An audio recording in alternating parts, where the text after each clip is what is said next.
झारखंड के सीएम हेमंत सोरेन की कुर्सी के ऊपर बड़ा संकट। झारखंड के सीएम को अपने पद से इस्तीफ़ा देना पड़ सकता है। ये डिस्क्वालीफाई हो सकते हैं। झारखंड में भी पॉलिटिकल क्राइसिस चल रहा है, यानी कि सीएम के पद को लेके इन पे एलिगेशंस लगे हुए हैं। तो पॉलिटिकल क्राइसिस क्या है, पॉलिटिकल क्राइसिस क्यों होता है और झारखंड में ये क्राइसिस क्यों हो रहा है। स्टोन माइन लीज एक्ट क्या था, स्टोन माइन लीज में इनको क्यों एलिगेशंस लगाए जा रहे हैं, ऑफिस ऑफ प्रॉफिट क्या होता है, और जो झारखंड में आगे इस पॉलिटिकल क्राइसिस से उभरने के लिए क्या क्या क्या कुछ अपनाया जाएगा, इस वीडियो में हम लोग बात करेंगे। तो सबसे पहले देख लेते हैं कि कुछ फ़ोटोज़ जो हैं आज की लीक हुई है, यानी कि ये जो है झारखंड के सीएम के साथ कुछ एमएलएज जो हैं मीटिंग्स के लिए खूंटी डिस्ट्रिक्ट में गए हुए थे और वहाँ पे जाके जो है झारखंड के सीएम जो है बोट राइड का भी एंजॉय किए और एमएलए के साथ फ़ोटो भी खिंचवाई। तो बोट राइड से याद आता है, जो कैप्टन ऑफ द शिप होता है वो सीएम होता है। किसी भी स्टेट में जो कैप्टन ऑफ द शिप होता है ना, वो स्टेट में सीएम होता है। तो आर्टिकल 164 कहता है कि चीफ मिनिस्टर्स को जो अपॉइंट करता है वो गवर्नर अपॉइंट करते हैं, और जो अदर मिनिस्टर्स होते हैं स्टेट में उनको भी जो अपॉइंट करता है वो गवर्नर करता है, लेकिन चीफ मिनिस्टर्स उनको एडवाइस करते हैं। और जो मिनिस्टर्स होते हैं वो ऑफिस होल्ड करते हैं प्लेजर ऑफ द गवर्नर पे। तो आर्टिकल 164 यही कहता है। और कैप्टन ऑफ द शिप की बात करें तो जो कैप्टन ऑफ द शिप होता है वो सीएम होता है। किसी भी स्टेट का जो कैप्टन ऑफ द शिप होता है वो सीएम होता है। और जो है इस शिप जो है सिंक एंड स्विम टुगेदर वाली कॉन्सेप्ट पे काम करता है, यानी कि अगर स्टेट काउंसिल ऑफ मिनिस्टर्स की ये शिप है, ये अगर तैरेगी भी ना तो पूरा स्टेट काउंसिल ऑफ मिनिस्टर्स को लेकर साथ में तैरेगी, और कैप्टन भी, कैप्टन जो है वो सीएम है, वो भी साथ में तैरेंगे। यानी कि अगर गवर्नमेंट चलेगा तो पूरा इंडियन काउंसिल ऑफ मिनिस्टर्स मिलके और जो कैप्टन है यानी कि सीएम है, दोनों मिल के काम करेंगे। तो ये होता है सिंक एंड स्विम टुगेदर। आगे हम लोग बात करें तो झारखंड में अभी क्या क्या सीन्स हैं वो बात करेंगे। तो उससे पहले welcome to the diaspora study a better way of learning. अभी जो है झारखंड के सीएम बस के साथ गए थे खूंटी और वहाँ पे जाके कुछ अपने स्ट्रेंथ्स वगैरह शो कर रहे थे। तो उनके ऊपर जो है एलिगेशंस लगाए कि वो ऑफिस ऑफ प्रॉफिट होल्ड किए हुए थे। हम लोग समझते हैं इस एनिमेशन से कोई भी स्टेट का सीएम जो होता है वो दोनों हाथ में, यानी कि दो जगह काम नहीं कर सकता। एक तो सीएम भी है और ऑफिस ऑफ प्रॉफिट होल्ड करता हो। तो ऑफिस ऑफ प्रॉफिट और सीएम दोनों एक साथ तो पॉसिबल नहीं है। यानी कि झारखंड के केस में जो है हेमंत सोरेन के ऊपर एलिगेशंस लगेंगे, या फिर वो जो है खुद प्रूव किया है कि हाँ उन्होंने अपने नाम पे ही माइनिंग लीज दे दी थी। तो यहाँ पे झारखंड के केस में क्या होगा, सीएम के पद में हेमंत सोरेन है ही, और माइनिंग लीज में इनको फंसाया जा रहा है, या फिर ये माइनिंग लीज में अपने आप को दिए हुए थे। तो ये तो हो गया दोनों हाथ में, यानी कि ऑफिस ऑफ प्रॉफिट होल्ड करें और सीएम भी है। तो यहाँ पे जो है झारखंड के CM mines and environment department को भी हेड करते हैं, और सीएम तो है ही, और जो है माइनिंग लीज 0.88 एकर्स का जो लैंड है वो अपने नाम पे ये इन्होंने करवाया था। तो इलेक्शन कमीशन ऑफ इंडिया का यही कहना है कि ये भी एक ऑफिस ऑफ प्रॉफिट के अंडर आता है, और कोई भी सीएम जो होता है ऑफिस ऑफ प्रॉफिट और किसी डिपार्टमेंट को हेड करेगा या फिर सीएम के पद पे रहेगा तो वो नहीं रह सकता है, वो डिस्क्वालीफाई हो जाता है सीएम का पद के लिए। तो यहाँ पे भी झारखंड में भी कुछ ऐसा ही सीन हुआ है।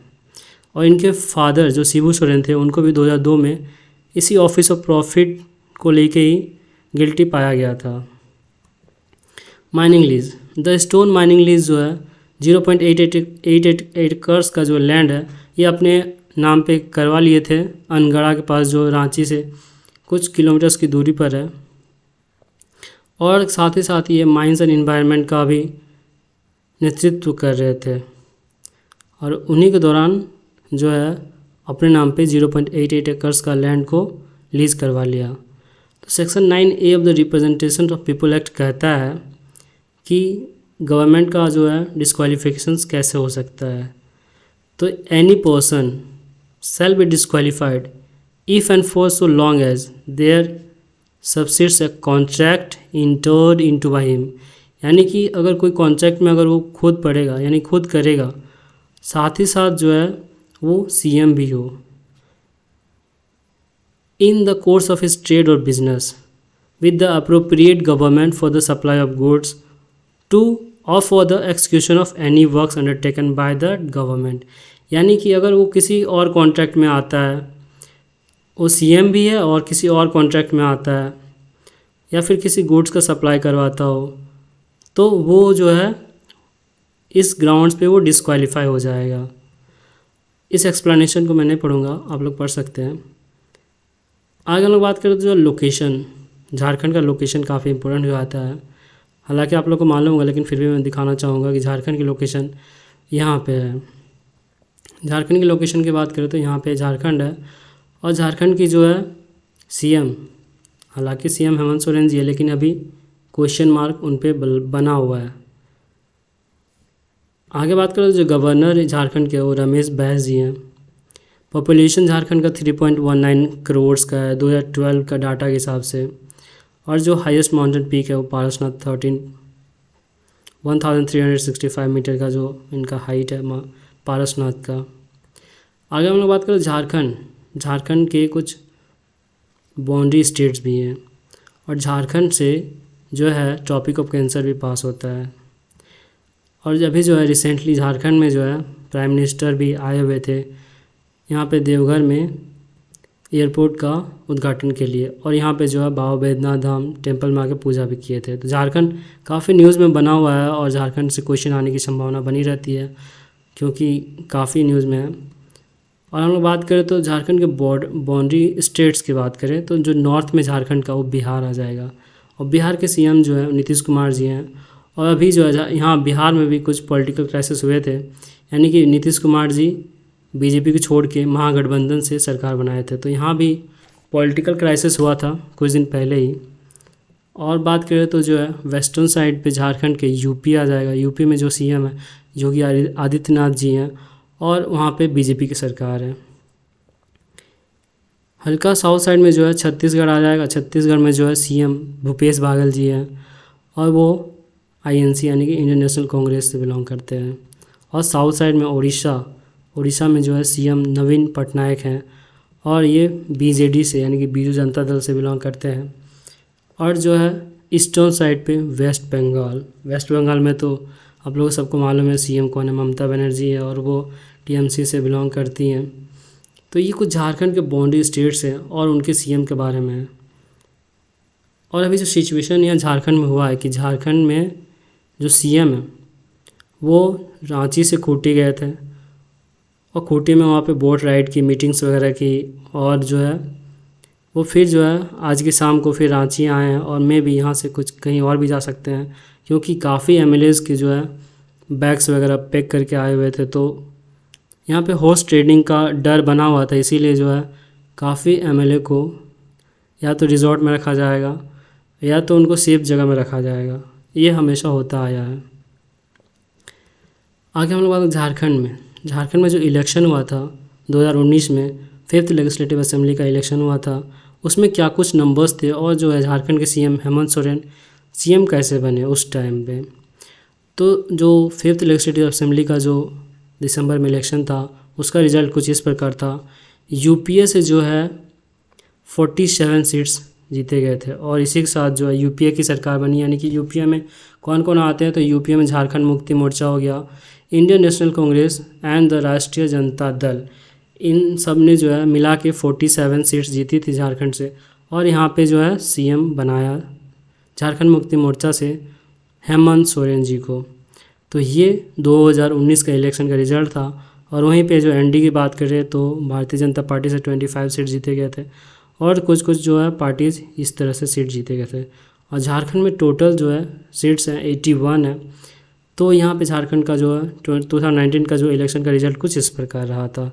और यहीं से जो है झारखंड के सीएम हेमंत सोरेन जी 2019 में सीएम बने थे। ये कुछ डिस्ट्रिक्ट वाइज या फिर एरिया वाइज डिस्ट्रीब्यूशंस है। आगे बात करो तो आर्टिकल 192 क्या कहता है कॉन्स्टिट्यूशन का। आर्टिकल 192 कॉन्स्टिट्यूशन का ये कहता है कि डिस्क्वालिफिकेशंस ऑफ द मेंबर का जो डिसीजन होगा वो कौन करेगा। तो जो है अगर कोई भी क्वेश्चन अराइज होगा डिस्क्वालिफिकेशन को लेके, disqualification of A member, disqualification of A CM, तो उस क्वेश्चन को जो सॉल्व करेगा वो करेगा गवर्नर, और जो गवर्नर होगा उसका डिसीजन ही फाइनल होगा। तो ये आर्टिकल 192 कहता है हमारा कॉन्स्टिट्यूशन ऑफ इंडिया का। उसके बाद बात करें तो हम लोग जो है कोई भी डिसीजन गवर्नर देगा उससे पहले जो है गवर्नर एक ओपिनियन मांगेगा इलेक्शन कमीशन से कि मेरा जो डिसीजन है वो सही है कि नहीं। सिर्फ और सिर्फ ओपिनियन मांगेगा और उसी के हिसाब से वो गवर्नर उस स्टेट का काम करेगा। तो जो झारखंड का भी जो गवर्नर है वो है रमेश बैस जी, और जो है यहाँ पे इनको अभी ये डिसीजन देना है कि झारखंड के जो सीएम है हेमंत सोरेन जी वो डिस्क्वालीफाई होंगे कि नहीं। तो ये अभी तक तो ऑफिशियल कुछ न्यूज़ आया नहीं है, लेकिन सिचुएशंस कुछ ऐसी तरह बन रहे हैं कि ये भी जो है डिसीजन दे देंगे कि हाँ झारखंड के जो सीएम है वो डिस्क्वालीफाई हो चुके हैं। और आगे क्या होगा हम लोग बात करते हैं। अभी जो है सोरेन जो है डिस्क्वालीफाई हो जाएंगे क्योंकि RJD government falls in Jharkhand, क्योंकि Soren will cease to be an MLA, यानी कि जो हेमंत सोरेन है उनको एमएलए के पद से हटा दिया जाएगा। इसीलिए झारखंड में जो है जेएमएम कांग्रेस आरजेडी की गवर्नमेंट, जो गठबंधन की गवर्नमेंट थी, वो गिर जाएगी। टेक्निकली बोले तो जो है सोरेन फिर से ओथ ले सकते हैं, यानी कि वो अपना रेजिग्नेशन देंगे गवर्नर को और फिर से उसी दिन ओथ ले लेंगे सीएम का पद में, तो उसी दिन वो फिर से सीएम बन सकते हैं और नेक्स्ट 6 मंथ तक वो सीएम बने रहेंगे। लेकिन उसी 6 मंथ्स के अंदर उनको जो है इलेक्शन करवाना पड़ेगा, बाई इलेक्शन। अगर फिर से 6 मंथ्स में अगर करवा के वो फिर से जीत जाते हैं एज ए एमएलए, तो फिर से सीएम बन सकते हैं।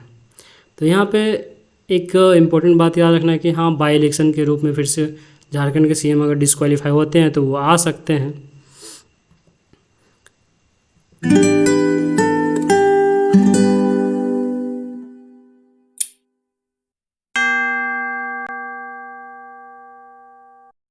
इस वीडियो में हमने समझा कि झारखंड में भी क्या कुछ पॉलिटिकल क्राइसिस चल रही है और आगे क्या कुछ हो सकता है।